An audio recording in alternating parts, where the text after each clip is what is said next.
guys, welcome back to my YouTube channel. Thank you so much for clicking on today's video. Welcome if you're new. I make new videos every Monday, Wednesdays, and Fridays, so don't forget to hit subscribe and turn on your post notification button. But I just want to say thank you for all the love on the Vlogmas videos so far. I'm having so much fun filming Vlogmas, and I will be posting Vlogmas videos on Tuesdays and Thursdays and probably Saturday or Sunday. And then my regular upload videos will be Monday, Wednesday, Fridays, like my sit down videos or like my try on hauls, blah, blah, blah. Today we are comparing two beauty sponges, and I know I don't do like tons and tons of makeup videos on my channel, but I really wanted to compare these two sponges today because they're super popular and one is super up and coming, really affordable, and then one is like a tried and true, like everybody has one in their makeup kit. So we are talking about, of course, the Beauty Blender and the Juno&Co Juno&Co microfiber sponge. That is really hard to say. So if you want to see me comparing these two products and kind of my thoughts and review about the Juno sponge and the Beauty Blender and application, all that stuff, then please keep watching. By the way, all the links to every single product that I'm talking about using on my face will all be down below, so always take a look at the description box because I take my time to like type it up and look it up and blah blah blah. So just definitely look in the description box. But without further ado, let's get started.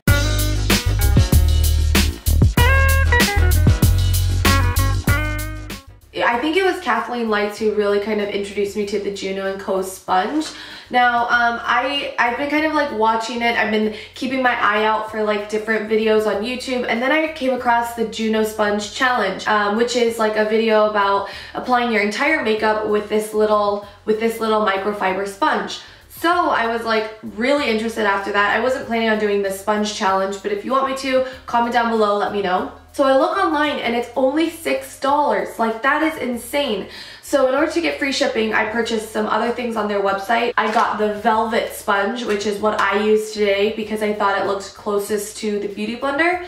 And then I got a couple of lashes, which come in like these little lollipops, which is super duper cute. And then the last thing I got was the Clean Up Your Act Juno&Co Solid Cleansing Bar for your makeup sponges. So I just thought that I would get all of these things because it felt like the perfect like starter kit or whatever. But yeah, anyway, so that's Juno&Co. And I recently found out that they are now selling in store at Riley Rose. So this was originally just an online shop, but now you can get it at Riley Rose. So that's like some info on the Juno&Co sponge. We've got the famous Beauty Blender, which is sold exclusively to Sephora. And now we're just gonna compare the two. So I started off my makeup with using the Drunk Elephant Bronzi serum. I love this stuff. It just makes my skin look extra glowy underneath my makeup. I wear it every single day and sometimes on its own when I'm going to the gym. Today we are using the Juno&Co Velvet Sponge.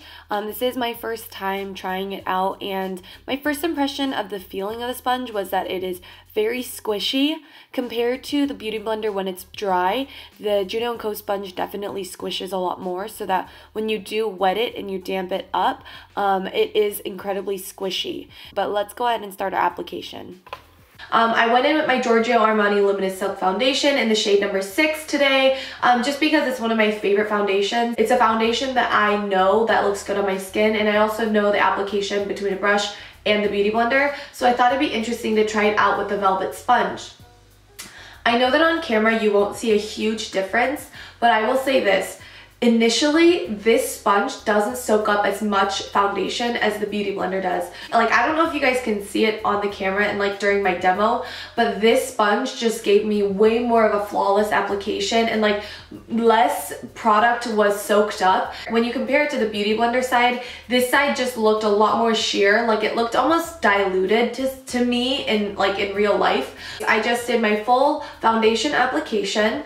Then I went in with concealer, and I will say that concealer is one of the biggest things that I struggle with using the Beauty Blender with, because after I watched a video from Desi Perkins, she said that concealer shouldn't be like, you know, pulled around and like you should just like pat on top of your concealer. You should place your concealer on a dark spot or like a zit, let's say, and then blend the outside circle of the concealer instead of like going on top and pretty much erasing what you did. I feel like with the Beauty Blender, even though it has more of a pointed tip, It's really hard to do that because I find that it does pull off a lot of the concealer that I use, and I'm using the NARS Radiant Creamy Concealer, which I know a lot of you guys use too. And on my forehead, it did such a good job at covering this little like acne scar that I had. I mean, I don't have like the best camera and like the best quality, but I'm pretty sure you guys can see what I'm talking about. Now we're going to go in with the KKW Beauty Contour Stick. I'm using medium number 2. We are using the rounded side of both the Beauty Blender and the Velvet Sponge.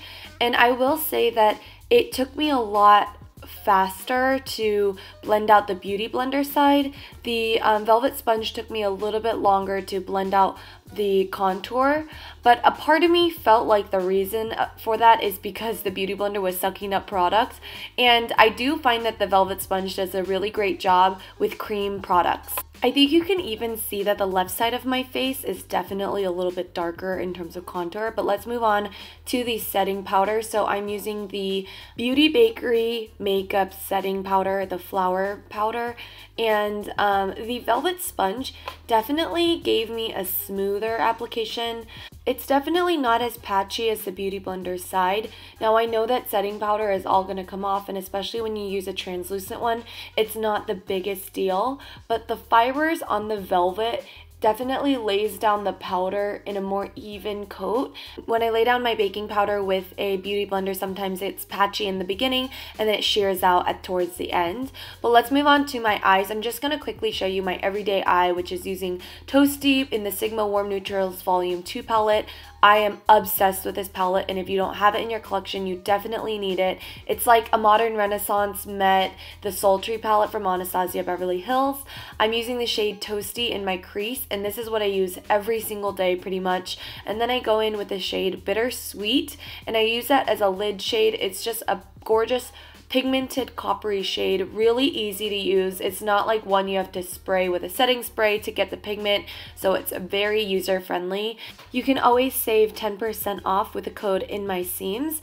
Then I'm going in with Beaming to go into my inner corner, just brighten it up. I always find that putting a shimmery inner corner wakes up your eye makeup. Now we're going in with the Bare Minerals powder in the shade Sandalwood, and I'm just using that to really mix my setting powder and the rest of my makeup. So sometimes with the Beauty Blender, if you don't squeeze out all of the water and you don't squeeze it out evenly, when you put setting powder on, it makes the powder a little bit patchy, which made it hard to remove when I was brushing it off at the end. Just keep that in mind. And then I went in with the shade Toasty, again on a crease brush from KKW. Now I want to show you guys my favorite brow product in the entire world. I recently discovered this. This is by The Body Shop. It's the 3-in-1 Brow Contour in the shade Medium Brown, and it's just changed the way my brows have looked. They definitely look way more natural, and you have a pencil side which almost has like a little waxiness in it, and then you can go in with the powdered spot side to really fill in any blank holes that you have. And then they have a brow gel side, which is amazing. So you get 3 products in 1 pencil. It's so affordable, definitely competes with the same pricing as other brow products like from Benefit and Anastasia Beverly Hills, which I have used before too. And now I'm gonna just set my face with the Dewy Luminous Skin Mist by Tatcha. Obviously after doing all the makeup application, all the layers of like powder and this and that I do, in the end, like it looks pretty decent and pretty similar, I would say. Like I don't see a huge difference in my skin. But I will say that this does a really good job at applying powders. It does a really great job at applying your like your baking powder if that's what you like to do. Now I don't have anything against the Beauty Blender besides the fact that it's almost $22 after tax. But this is only $6 and you're getting this incredibly soft, velvety like application that's almost airbrushed. And personally, I believe that the reason that this one works better and almost like a brush is because of all the hair on it. It's almost the combination between a sponge and a brush. So you get the flawless blended look from the fibers, the brush side, but then you also get that like even coverage and even application from the sponginess and like bouncing it around. I want to see how it does cleaning wise. I normally just wash my beauty blender with the Irish soap sponge. I know that's like not the best way to do it, but I literally just use that as my cleansing bar. So I'm really excited to see how much makeup is pulled off of this. It looks like not a ton is soaked into the sponge at all because of how pink, like how much color there is on the outside of the sponge. So anyways, I tried getting up close to really show you the coverage, and even when I look at my skin now, there is some like show through of my like real skin, which is not a bad thing. My real skin on this side, which is the Beauty Blender side, but then on this side, it looks completely covered. Like, I'm gonna try and get up really close to the camera so that you guys can see, but you can definitely see some peek through of my real skin from underneath here versus this side that is really completely covered. I think you guys know my feelings towards the Juno&Co sponge. I mean, to be honest, what's really swaying me is the fact that it's $6. And like, I love the Beauty Blender, I do. Like, I think it's a great product to have in your kit. But for people who just like cannot afford spending $20 on a beauty blender, this is a really, really amazing alternative. And I really hope they don't like raise the price because now it's getting more popular. Like, this sponge is honestly a game changer. Like, the fact that it has the velvet on top really just changes your makeup application, and it looks way, way better. I didn't see any like pilling or falling off with the Beauty Blender. Sometimes, like the pink one especially, I get little pills of like the sponge falling off onto my makeup. I don't know if you guys have experienced that too. Yes, I did damp it and I did all the right steps, but sometimes like little black sponge parts just come off. I know I just got this and I can't give you guys like a full in-depth review, but I'll definitely keep you posted if this sponge does that too. I use the rounded side for the contouring side, and then I use the pointed side for my concealer and foundation, and then my baking powder as well. I do love the shape of this, I will say. I like the point of the Beauty Blender a little bit better, but I don't mind the shape of this one here. It grows to be really big as well. Like, this sponge was a pretty decent size. Now, I also got the Fusion sponge, which is a little bit more of a square tipped shape.